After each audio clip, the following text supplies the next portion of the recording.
Բարև ձեզ, CVK-ի եթերում զրուցելու ենք Արեգ Քոչինյանի հետ, պարոն Քոչինյան, շնորհակալ եմ, որ եկաք։ Պարոն Քոչինյան, ուզում եմ իրար հետ ամփոփենք 2025 թվականը։ Փորձենք։ Ինչ ունենք 25 թվականի սկզբում, պարոն Քոչինյան, եւ ինչ ունենք այսօր,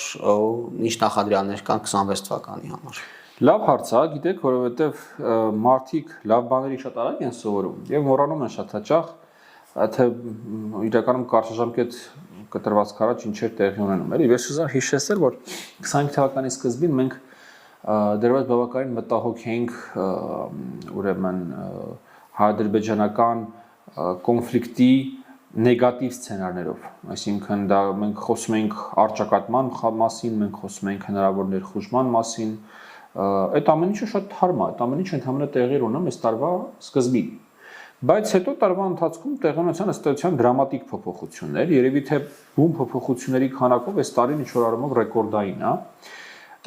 Սկզբից տեղի ունեցավ Աբու Դաբիի հանդիպումը, որը իհարկե մի շարք process-ների, այսպես հանգրվաններ, հանրագումարներ, բայց այդ Աբու Դաբիի հանդիպման արդյունքում Հայաստանն ու Ադրբեջանը իրենց տարաձայնություններից գրեթե բոլորը բացառությամբ մեկի բերեցին մեկ ընդհանուր դաշտ եւ մեկ ուղղությամբ սկսեցին նայել։ Մեկը բացի ո՞րն է։ Մեկը բացառությունը կոմունիկացիաներն են, որի համար հետո կազմակերպվեց Վաշինգտոնը։ Եվ երկրորդ նմանատիպ միջոցառումը դա Վաշինգտոնի ուրեմն հռչակագիրն էր, որտեղ այդ վերջին մնացած թեման ըստ էության նորից բերվեց այդ մեկ ընդհանուր դաշտ։ Այս երկու իրադարձությունները միասին վերցրած ոչ միայն փոխեցին հայ-ադրբեջանական հարաբերությունների բովանդակությունը, դրանք փոխեցին նաև Հարավային Կովկասի բազային կարգավորումները, եթե կուզեք, հա, որովհետև հայ-ադրբեջանական կոնֆլիկտը Հարավային Կովկասի բազային կարգավորում էր։ Այսինքն ամեն ինչը ով ինչ հաշվում էր Հարավային Կովկասում, այդ հաշվողը լիներ Արևմուտքում, Ռուսաստանում, Թուրքիայում, Իրանում կապ չունի որտեղ, հա, միջազգային ֆինանսական կազմակերպություններում։ Բոլորի հաշվարկի այն բազային ոնց որ բաղադրիչներից մեկը էր, որ կա հայ-ադրբեջանական կոնֆլիկտ, այս համանախապակած տեղով ոչ մի չի կարող անցնել։ Բայց հիմա սա սկսում է փոխվել։ Հիմա օրինակ մենք տեսնում ենք, որ Ադրբեջանում եւ Հայաստանում խոսում են Ղազախ-Իջևան երկաթգծային կապի վերականգնման մասին։ Մենք տեսնում ենք, որ TRIP-ի շուրջ հայ-ամերիկյան բանակցությունները մուտք են գործել իրանց ամենաակտիվ վերջին փուլ եւ մոտ ապագայում մենք ամենայն հավանականությամբ կտեսնենք դրանց արդյունքները։ Սա նույնիսկ եմ ուզում կգնել դրամատիկ փոփոխությունների ժամանակահատված էր։ Պարոն Քոչինյան, խոսեցիք TRIP-ի մասին, ուզում եմ առաջ անցնելով խոսենք նաև GD Vance-ի հնարավոր այցի մասին, այդպիսի խոսակցություններ կան։ Արդյոք հնարավոր է, որ GD Vance-ը կա իրոք եւ ինչի համար պետք է կա։ Իհարկե հնարավոր է, ինչի պետք է դա հնարավոր չլինի, հատկապես հայ-ամերիկյան հարաբերությունների զարգացման համատեքստում եւ Միացյալ Նահանգների համար այս կարևորագույն պրոյեկտի իմպլեմենտացման համատեքստում։ Այսպես ժամանակագրորեն այն խոսակցությունները, որոնք մենք լսում ենք համադրելով հողի վրա տեղի ունեցող իրադարձությունների հետ, կանխատեսում եմ, որ դա կարող է կապված լինել TRIP-ի հիմնարկեքի հետ։ Հիմնարկեք հենց դա է, պարոն Քոչինյան, հիմնարկեք նշանակում է հենց այո, իրականում շինարարություն է սկսվելու, ինչ որ արարողություն է տեղի ունենալու, բետոն է լցնելու կամ ինչ-որ մի հատ մեղ են խփելու, դա լինելու է հիմնարկեք, այսինքն դա լինելու է շինարարության մեկնակը։ Դա ինչ է նշանակում։ Դա նշանակում է, որ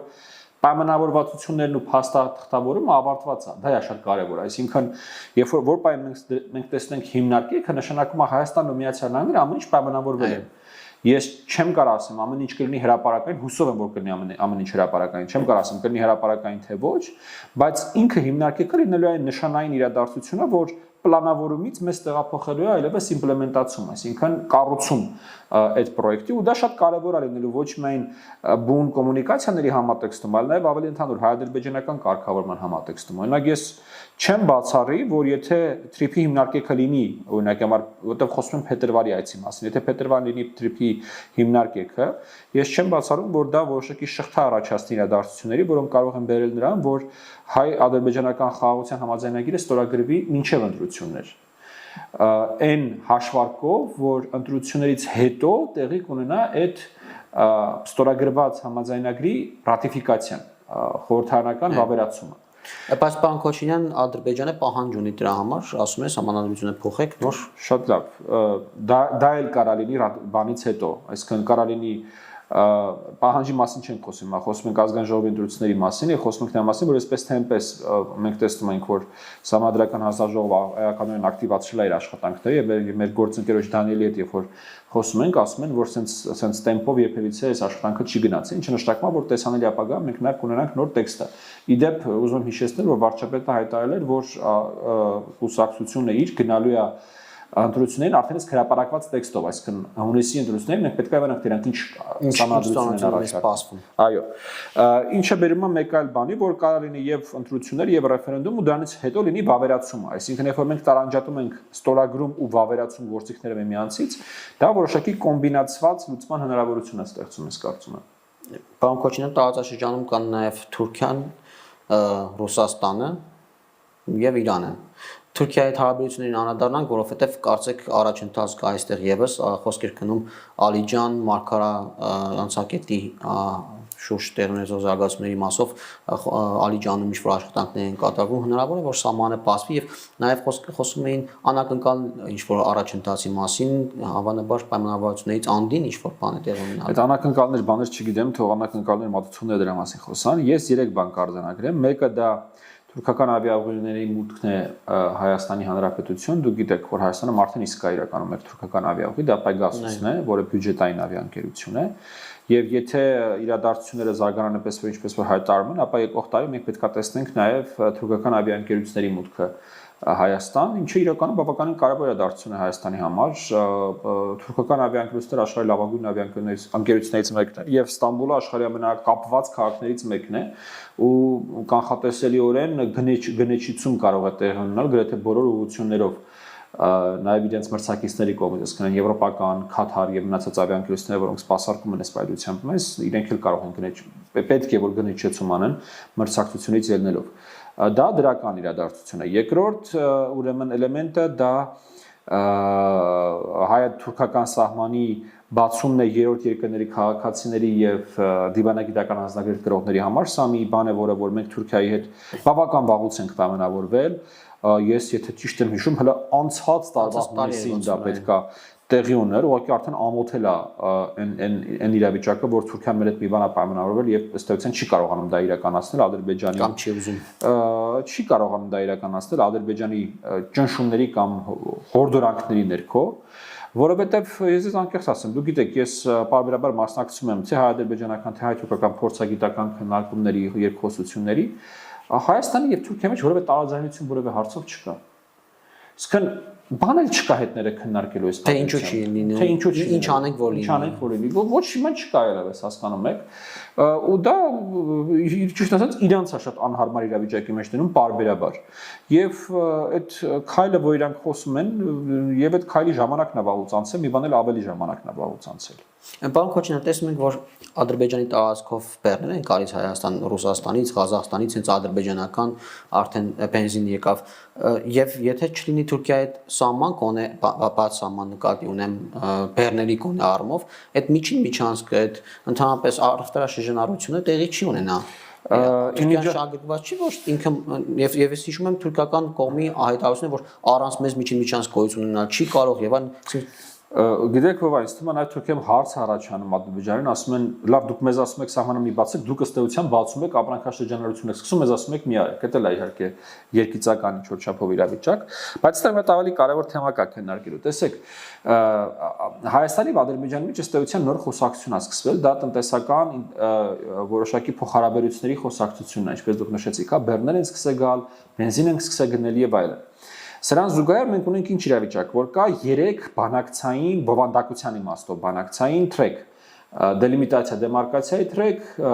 կոմունիկացիաների ապաշրջափակման թրեք եւ խաղաղության պայմանագրի թրեք։ Հիշում եք, այս 3 բովանդակային խոսակցությունները կային Հայաստանի եւ Ադրբեջանի մեջ։ Ես կարծում եմ, որ նաեւ ժամանակն է ինստիտուցիոնալ առումով ձևավորել 4-րդ թրեքը, տնտեսական փոխգործակցության, տնտեսական ինտերակցիաների մասին խոսակցությունը։ Ես չգիտեմ սա որ նախարարությունները պետք է լինեն, դա գնանա թե էկոնոմիկայի նախարարությունն է, թե փոխվարչապետի մակարդակով, այդ փոխվարչապետի մակարդակով էլ ես երկրում ինչ լինում է դնում են փոխվարչապետ ներգրավի վրա։ Իսկ փոխվարչապետի ներգրավի։ Դե գոնե տենց անեն, որտեղ տենց ոնց որ առավոտ այդ մարդը եվրոպական ինտեգրացիա անում, երեկոյան եվրասիական ինտեգրացիան անում, տենց ազատ ժամերին էլ դելիմիտացիա, դեմարկացիա ու կոմունիկացիաների ապաշրջափակում անում։ Այդ ոնց որ մի քիչ բան է, էլի։ Բայց այն որ դա պետքա դառնա ֆորմալ 4-րդ թրեքը բանակցությունները, ես կարծում դրա հրամայականը այլևս հասունացել է, որովհետև այստեղ նույնիսկ իրադարձությունները ընկել են առաջ պայմանավորվածություններից ինչ որ չափով, հա։ Ադրբեջանական կողմը արեց այդ հայտարարությունը, հայկական կողմը արեց պատասխան հայտարարությունը, իրադարձությունները սկսել են զարգանալ, այդպես տարբեր տրանզակցիաներ են տեղի ունենում, բայց ես կարծում եմ որ շատ լավ կլինի, որպեսզի դրա շուրջ կոնկրետ բանակցային թրեք ձևավորվի։ Եվ տնտեսությունը կարող է իր հետևից քաղաքականությունը Շատ հաճախ է այդպես լինում, ճիշտ ասած ես մի քիչ սկեպտիկ եմ այդ առումով այն իմաստով, որ ես օրինակ երբ որ մեր հասարակությանը նայում եմ, մեզ հուզող ամենամեծ հարցը այն դեպքում տնտեսությունը չի, փողը չի, մեզ հուզող ամենամեծ հարցը անվտանգությունն է։ Եվ տնտեսությունը արդյոք անվտանգության բաղադրիչ չի։ Բաղադրիչ է, բայց մեզ հուզում է անվտանգության կոշտ բաղադրիչ է, հասկանում եք, ոչ թե փափուկ բաղադրիչ է։ Նորից ես չեմ բացառում, որ դա կարող է տեղ ունենալ, բայց ես կարծում եմ, որ Հայաստանին առնվազն հուզում է ավելի շատ, Հայաստանի հասարակությանը ավելի շատ հուզում է կոշտ անվտանգության բաղադրիչները, իդեմս օրինակ հիմա խաղաղության համաձայնագրի ստորագրման, իդեմս դելիմիտացիա դեմարկացիա եւ անխոս է, որ Հայաստանի հասարակությանը հուզում է նաեւ հումանիտար հարցերը, օրինակ ռազմագերիները, որոնք որ շարունակում են պահվել Ադրբեջանում։ Իդեպ նաեւ ասեմ, որ ադրբեջանական հասարակությանն էլ հուզում են էլի հումանիտար հարցը, անհետ կորածների ճակատագիրը, իրանց ձևակերպման խոսքը հազարավոր մարդկանց մասին է, դեռևս առաջին տասնականներից, այո։ Այնպես որ հասարակություններին այս հարցերը բնականաբար հուզվում են եւ այդ հարցերը պետք է հասցեագրվեն։ Եվ Ռուսաստանին անդրադառնալով, պարոն Քոչինյան, թրիպի հետ մասնակցության առումով Ռուսաստանը բազմիցս արտահայտվել է եւ կարծեք թե շատ բացասական չի արտահայտվել ու խոսակցություններ կան նաեւ իր հնարավոր ներգրավման հետ կապված, ինչ կարող է լինել Ռուսաստանի համաշխարհային որ Միացյալ Նահանգները եւս պետք է համաձայն լինի որ Ռուսաստանի դիրքորոշումը մենք կարանք պայմանականորեն անվանենք пассив-ագրեսիվ պահվածք։ Դուք գիտեք, միջանձնային հարաբերություններում ոնց հասկացություն կա пассив-ագրեսիվ պահվածք։ Դա այսօր նաև Ռուսաստանի պահելաձևն է։ Ինչի пассив-ագրեսիվ, որովհետև դա իրանց բնականաբար դուր չի գալիս, ակնհայտ է որ դա իրանց դուր չի գալիս, եւ չի կարող դա իրանց դուր գալ, բայց միևնույն ժամանակ, քանի որ այստեղ ամերիկացիներ են ներգրավված եւ դա Թրամփի ադմինիստրացիան է, որի հետ ռուսական կողմը հույս ունի որոշակի պայմանավորվածության գալ իրենց համար հիմնական հարցում, Ուկրաինայի հարցում, իրենք որոշակի пассивություն են այստեղ ցուցաբերում, շատ չեն փորձում երևալ նեգատիվ ուրեմն սերմանել, որտեղ դա կարող է որոշակի ազդեցություն ունենալ ադմինիստրացիայի ուրեմն վերաբերմունքի վրա Ռուսաստանի նկատմամբ եւ իրենց համար հիմնական հարցում, Ուկրաինայի հարցում։ Սա է ես կարծում հիմնական պատճառը, որով իրենք շատ չեն միջամտում։ Իհարկե կա նաև երկրորդ պատճառը, որ իրենց ռեսուրսները այսպայությամբ կենտրոնացած են մեկ այլ ուղղությամբ եւ Ադրբեջանի ու Հայաստանի վրա այսպես այնքան ճնշում գործադրել, որ այս գործընթացը վիժեցվի, իրանք այսպայությամբ կարծես թե վիճակի չեն։ Ու վերջապես երրորդ, նաև իրենք ներφերս նայում եմ իրենց խոսակցությունները, հա, այսպես հրապարակային,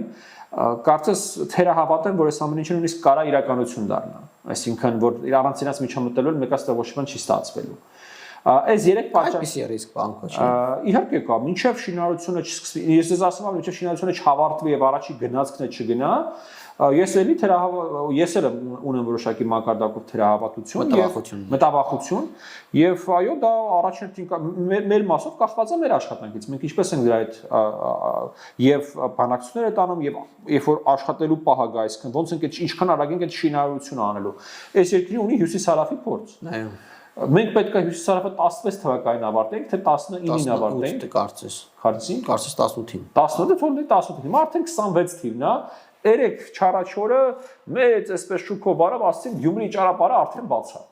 Հասկանում եք, այդ ճանապարհը մնա հեշտ հատվածներ։ 26 թիվն է մենք ամենահեշտ հատվածը նոր ավարտել ենք։ Հիմա դա աղետ է իհարկե, այդ ենթակառուցվածքների կառուցման տեմպը մեր երկրում շատ ցավալի է։ Եվ Ռուսաստանը ինչ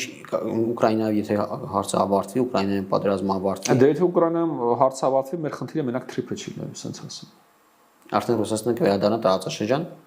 Նու ինչ որ ժամանակ դա բնականաբար կտևի, բայց այն օպերատիվ ազատությունը, որը որ Հայաստանը վերջին տարիներին ուներ, որը որ ինչ որ չափով փորձել է իրացնել, էականորեն կհեղանա։ Իսկ Թրամփի ադմինիստրացիան այդ դեպքում չի կարողանա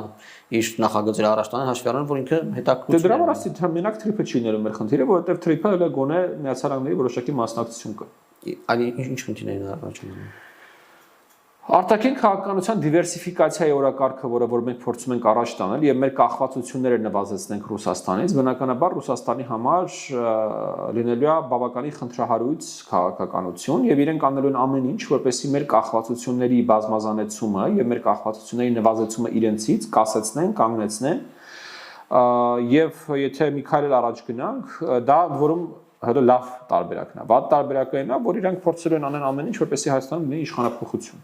Ընտրություններին հունիսին Ոչ միայն։ եւ հունիսին Մենք երկիր ենք, որը հոկտեմբերի 27-ը տեսել, ես ուզում եմ հիշեցնել։ հունիսի ընտրություններին գալով պարոն Քոչինյան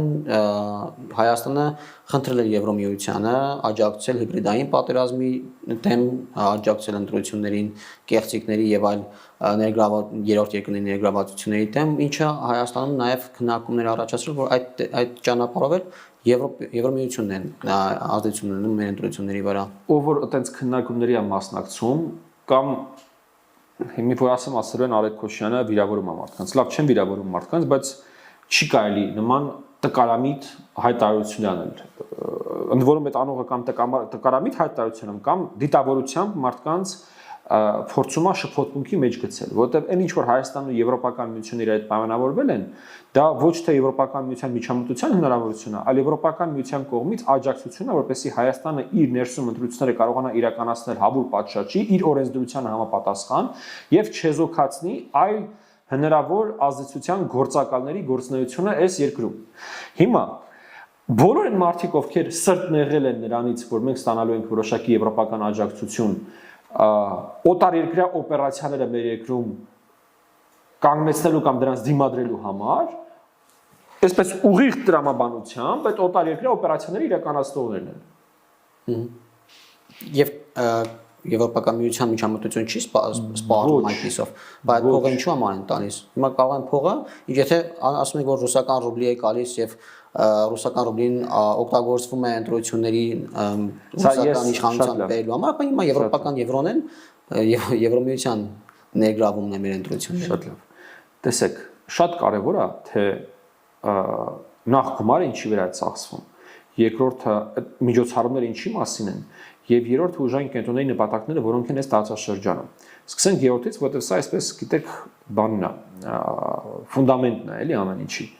Եվրոպական միությունը մեր տարածաշրջանում ունի այն նպատակները, որոնք ունի Ռուսաստանի Դաշնությունը։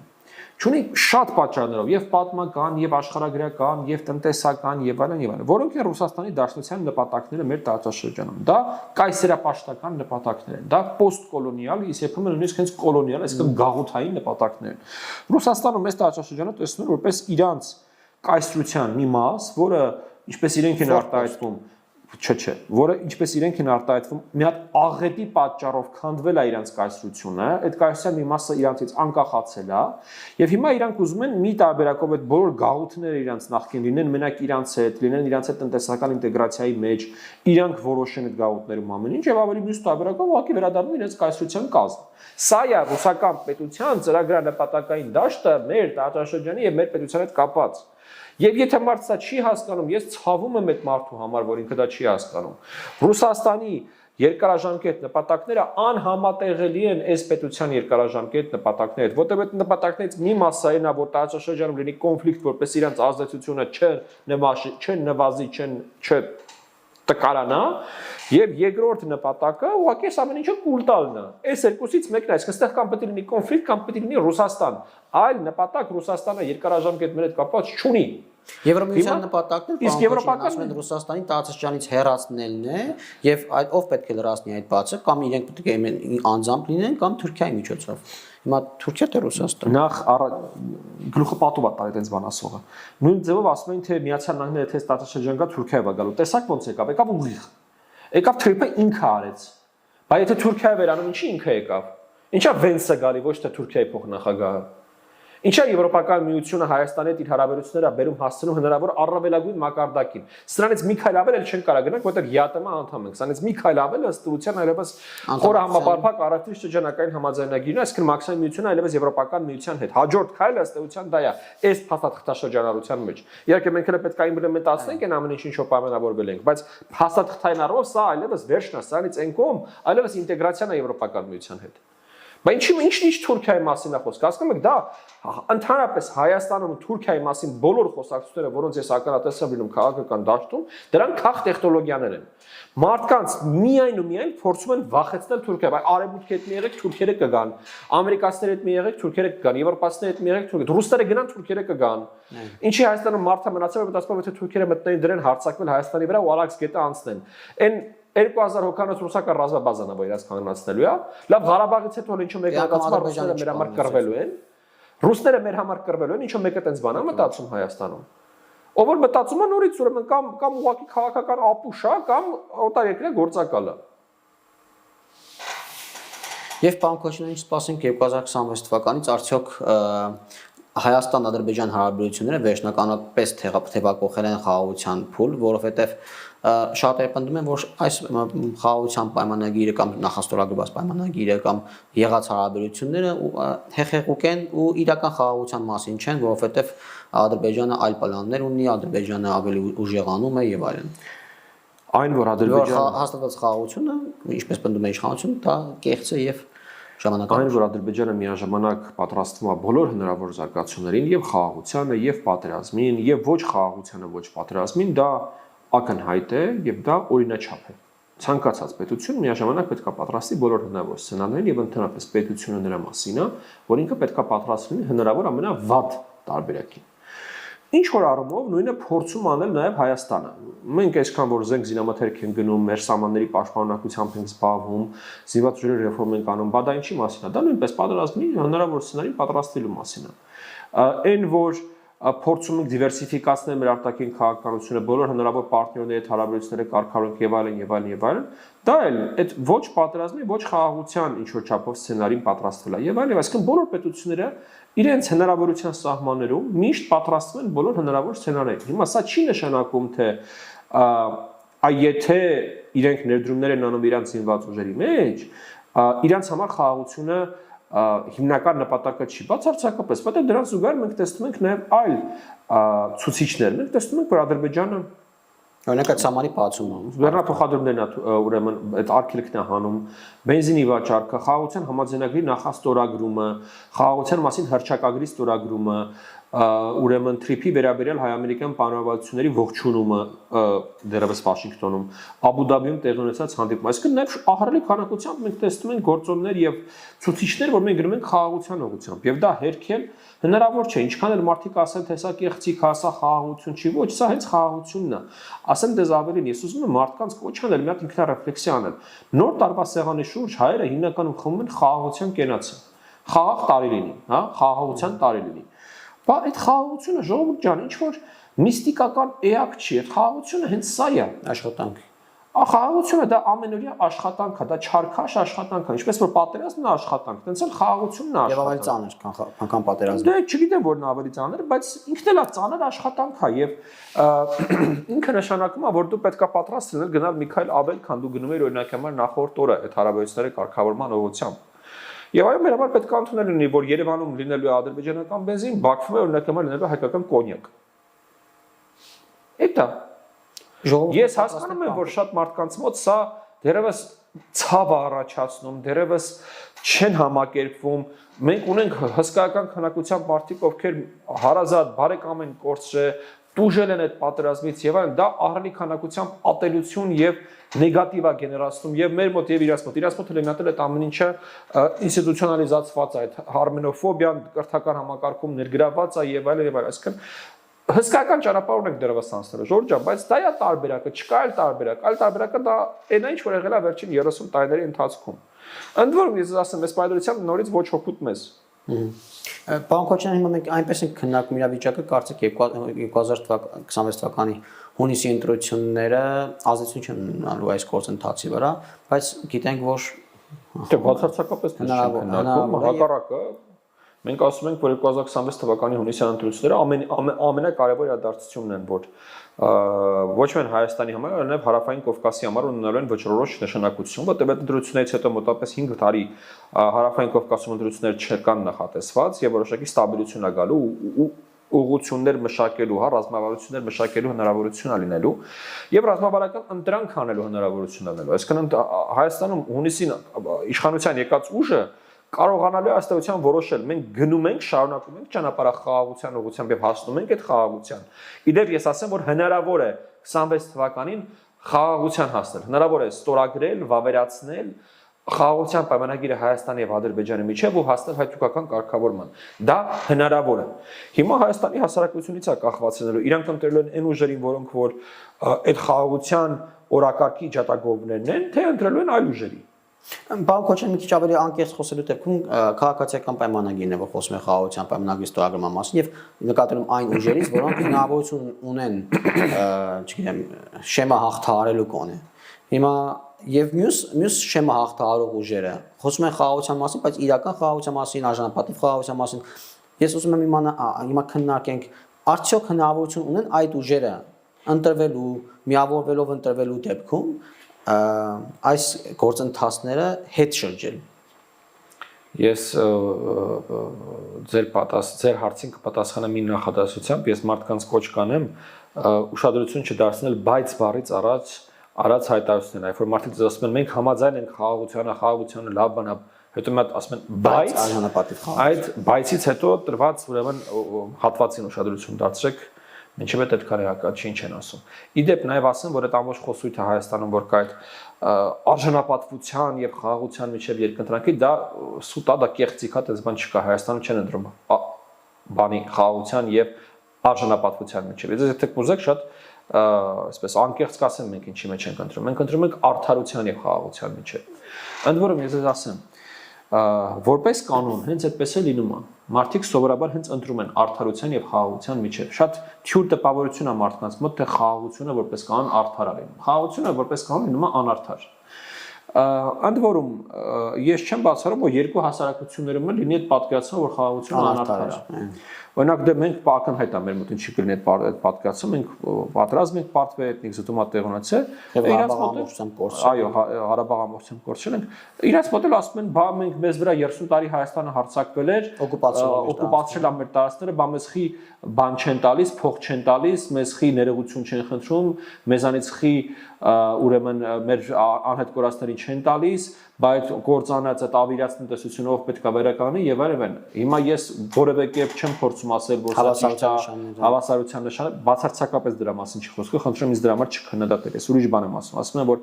երկու հասարակություններում լինելու են պատկերացումներ դրա մասին, որ այս խաղաղությունը անարդար է։ Մեր պատկերացումը շատ ավելի ճիշտ էր իմ կարծիքով, բայց հարցը դա չի, հարցը այն է, որ այդ արդարության եւ խաղաղություն կոնցեպտները նույնական չեն եւ ավելի որպես կանոն պատերազմները երբ որ ավարտվում են հասարակությունների մոտ լինում է այդ անարդարության զգացողությունը իսկ այն մարդիկ ովքեր խոսում են արժանապատվությունից լավ կանեն իրան գնան իրենց արժանապատվությունը նախ գտնեն ու չծառայեն այն մարդկանց ովքեր 30 տարի երկիրը օկուպացրել են ի վերջո ունենք Ֆինլանդիայի օրինակը որ 20%-ը կորցրեց իր տարածքների ունենք Լեհաստանը շատ օրինակներ ունենք ովա ջան շատ օրինակներ կան ես ասում ավելի ասում որպես կանոն պատերազմները ավարտվում են ու հասարակությունների մոտ լինում է անարդարության զգացմունք եթե չեն գնացել հասել մյուսի մայրաքաղաքը գրավե օկուպացրել ասենց ջարդե փշրե լիակատար հաղթանակի հասե հա այդ որ այդ կողմի մոտ լինում է նորից անարդարության զգացողություն շնորհակալ եմ պարոն Քոչինյան ես շնորհակալ CVK-ի եթերում զրուցեցին Կարեկ Քոչինյանի հետ, իսկ դուք բաժանորդագրվեք մեր ալիքին, լայքեք այս տեսանյութը եւ տարածեք։ Հավանիր տեսանյութը եւ բաժանորդագրվիր նորությունները բաց չթողնելու համար։